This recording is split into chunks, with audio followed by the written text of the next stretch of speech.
El insólito contexto en el que estamos inmersos bajo esta pandemia de la COVID-19 ha desembocado en la cancelación por primera vez en 340 años de las fiestas de la Bajada de la Virgen, y ha conllevado también a esta infrecuente celebración del segundo Congreso Centrado en las fiestas lustres. Cuenta con 3 ponencias marco junto a sus respectivas mesas, con un total de 33 comunicaciones y 4 conferencias plenarias, con la participación altruista de profesores e investigadores de las universidades de La Laguna, Las Palmas de Gran Canaria, Alicante, Sevilla, Valladolid, la Rey Juan Carlos de Madrid, la Complutense también de Madrid, San Marcos de Lima, Andrés Ibáñez de Chile, la Universidad de Cuenca en Ecuador, el Instituto Nacional de Antropología e Historia de Jalisco en Guadalajara, México, el Instituto Escurialense de Investigaciones Históricas y Estéticas y el Consejo Superior de Investigaciones Científicas en Madrid. Por último,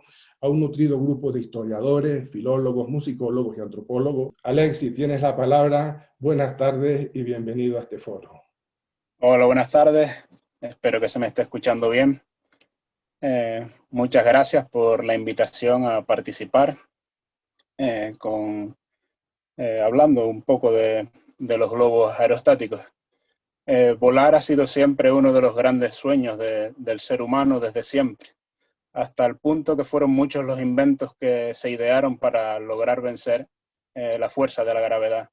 El ser humano podía caminar, podía correr, podía nadar, pero no podía volar. Fueron los ilustres canarios Agustín de Betancor y Molina y Viera y Clavijo los que hicieron los primeros lanzamientos de globos aerostáticos en España. Muy poquito después, a principios de diciembre del mismo año, fue Viera y Clavijo el que hizo una demostración ante las Cortes. Todo esto generaba mucha expectación, por lo que fue generando en un número de fiestas, fue derivando en un número de fiestas que se fue extendiendo por toda la geografía europea, hasta llegar prácticamente a todos los rincones del mundo, conservándose aún en algunos lugares. Las fiestas tradicionales de Canarias no fueron ajenas a este hecho, pues en casi todas las fiestas se realizaban lanzamientos de globos aerostáticos no tripulados de papel de seda. Y tampoco la Bajada de la Virgen se quedó al margen, pues existe documentación que atestigua la existencia de lanzamientos al menos desde 1870 hasta 1950. En 1890 y 1930, tras la procesión de la imagen de la Virgen de las Nieves desde el Real Santuario hasta la Ermita de la Encarnación, se quemaron lucidos fuegos artificiales en las inmediaciones del Castillo de la Virgen, elevándose varios globos. En 1915, la bandera con la cifra de María, que partió desde el ayuntamiento, fue enarbolada en el castillo clásico mientras los cañones vomitaban fuego por sus bocas y al mismo tiempo se elevaban globos. En 1945 y 1950, junto a un repique de campanas de todos los templos de la población y al animado recorrido de gigantes y cabezudos, el lanzamiento de infinidad de globos aerostáticos daban comienzo a una tarde que finalizaría con la danza de los enanos ya entrada la noche. Es llamativo que cuando son crónicas sobre los actos en los que se lanzaron globos aerostáticos, suelen hacer mención a la gran afluencia de público. También me llama bastante la atención que generalmente están asociados a algún acto relativamente importante, como es el Día de los Enanos, la izada de la bandera en el castillo, la bajada de la Virgen. Muchas gracias, Alexis, y esperamos que pronto volver a disfrutar, no solo en la Bajada de la Virgen, sino en otras citas festivas insulares, de estos maravillosos artilugios de la técnica, de la ciencia y del recreo. Don Antonio, tiene usted la palabra. ¿Qué tal? Buenas tardes a todas y a todos. Antes de comenzar, agradecerle a la organización del Congreso y en especial a Manuel Poggio que hayan querido contar conmigo. Esta ponencia se encuadra dentro de mi proyecto postdoctoral en la Universidad Adolfo Ibáñez, que versa sobre las relaciones artísticas durante el periodo colonial, siglos XVII y XVIII, entre América Latina y las Islas Canarias y cómo se influye en la conformación del patrimonio colonial en Chile, en la Capitanía General. He escogido estas tres devociones, pero hay más. Tenemos, por ejemplo, la del Nazareno de Caguaque en una de las islas del archipiélago Chilota, que se caracteriza porque todas las embarcaciones salen de las islas y es una devoción que se hace desde el mar. Pero he escogido estas tres porque son como muy diferenciadas y al mismo tiempo muy importantes. Empezamos con el Cristo de Mayo. La del Cristo de Mayo es interesante, para empezar, la imagen. Es una imagen que está atribuida a Fray Pedro Figueroa entre 1610 y 1612, pero es una atribución que no cuenta con documentación, es una atribución que cae un poco en la leyenda. Este fraile llega a principios del siglo XVII a Chile, se queda hasta 1640, procede del Perú, y tiene una producción, él llega para la Orden Agustina. Se le presupone una producción además bastante interesante, incluso él tenía una de estas muertes con un arco y una flecha, con todas las pieles como ajadas, que de hecho debía ser tan impactante que a una parte de la calle de las Agustinas en Santiago de Chile se le daba el nombre de la calle de la muerte en honor a esa escultura. Aquí tienen su cara de cerca porque además le cambian las pelucas, le dejan el pelo natural, le cambian los faldellines, que aunque este Cristo está vivo, se supone que es cuando él dice lo de Eloí, Eloí, lama sabactani, Dios mío, ¿por qué me has abandonado? Es una de las frases de Cristo en la cruz. Su tipología iconográfica deriva del Cristo de Burgos, que tanta fama y devoción tuvo en América Latina, y ahí está el Cristo de los Temblores, etcétera, etcétera, y también llega a Chile. Esto es en Andacollo. Esta es Nuestra Señora del Rosario en Andacollo. Tanto Nuestra Señora del Rosario como Nuestra Señora del Carmen de la Tirana, el inicio se funde en la leyenda. La historia se funde con la leyenda, se le presupone ciertos rasgos prehispánicos en ese momento de 1540, Pedro de Valdivia entrando en Chile. Y entonces los bailes que se han dejado son los chinos, que eran los que decía Manolo sobre que habían sido declarados Patrimonio Inmaterial de la Humanidad, los turbantes y los danzantes. Pero si hay una que es famosa, es la Tirana, que es el 16 de julio, pero dura desde el 10 al 22 de julio, dura casi 12 días. Es un pueblo que está en la región de Tarapacá, que durante el año tiene 500 habitantes y por su festividad aumenta a 200.000. Y como reflejo de esta riqueza cultural le he traído los bailes principales. Los antábaras, que se caracterizan por elevar las manos hacia el cielo y bailar de puntas con ese culto al sol. Los chinos, además, vestidos de color café, que vienen de Andacollo, vestidos de color café en homenaje a la vestimenta minera, porque hay que recordar que la región de Tarapacá, por cierto, esta riqueza, que no fue chilenizada como fue la de Andacollo, porque la región de Tarapacá fue chilena a partir de la Guerra del Pacífico, a finales del siglo XIX. Los zambos caporales, esto es súper interesante porque unos llevan el látigo, hace referencia a la esclavitud en el Norte Grande, en la zona. Los caporales llevan los látigos, que serían los amos, y los zambos llevan esas botas con cascabeles que recordarían a las cadenas que portaban los esclavos. Las cuyacas, que en quechua significan hermana mayor, que danzan se le llaman las vírgenes del sol, solamente mujeres. Y las diabladas, que son las más famosas, que están las cholas y los diablos. Las cholas son las mujeres que simbolizan el bien, y los diablos con estas máscaras simbolizan el mal, que además estas máscaras se iluminan por la noche, iluminan la festividad, etcétera, etcétera. Muchísimas gracias a todas y a todos por escucharme, y hasta aquí mi ponencia. Muchas gracias, Antonio, y te reiteramos nuestro agradecimiento, además por como tú decías también, estos primeros trabajos en este tipo de fiesta, y que un poco es también una nueva línea de investigación aparte de los trabajos anteriores en los que has tratado la historia del arte.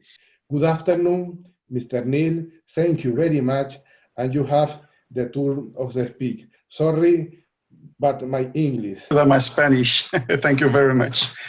I'm very glad that despite all the organizatorical problems that I anyway can be somehow present in La Palma, and that I can present a tradition which is more than 700 years old in Bruges. I'm also interested in the psycho-historical approach of the procession. It means the procession itself is very rich, very beautiful, very nice to see and to participate. But I've also always been interested in the motives, in the reasons why many people participate and have been participating in this procession. For that reason, the title also of the article I will send during this week, the Holy Blood, the relic of the Holy Blood,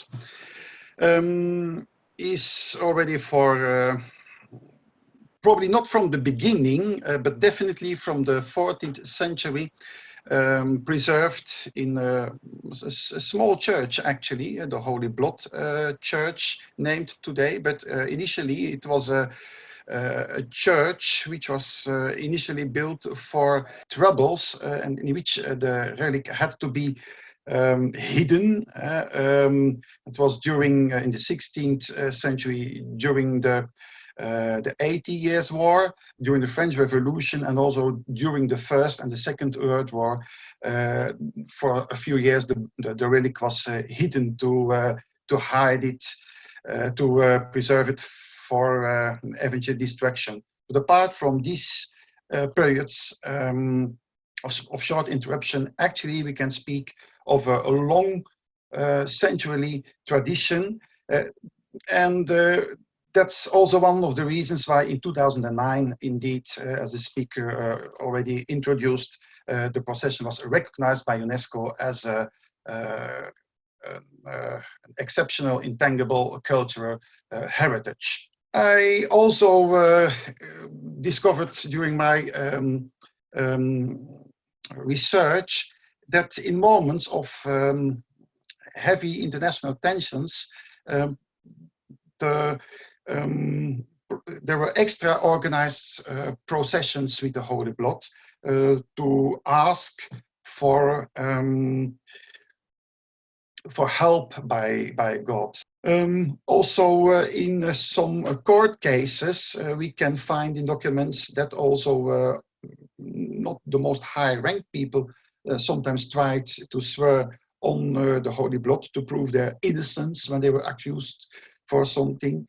The Holy Blood was also very often mentioned in different chronicles, also outside of Bruges.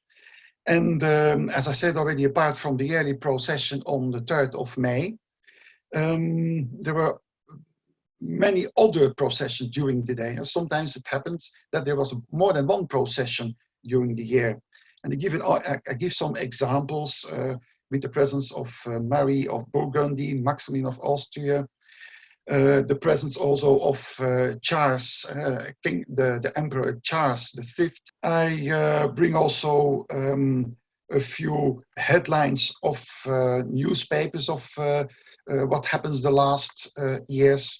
But in my paper, I also give more comments about those newspapers into English, of course. My conclusions. Well, I want to thank you for your listening.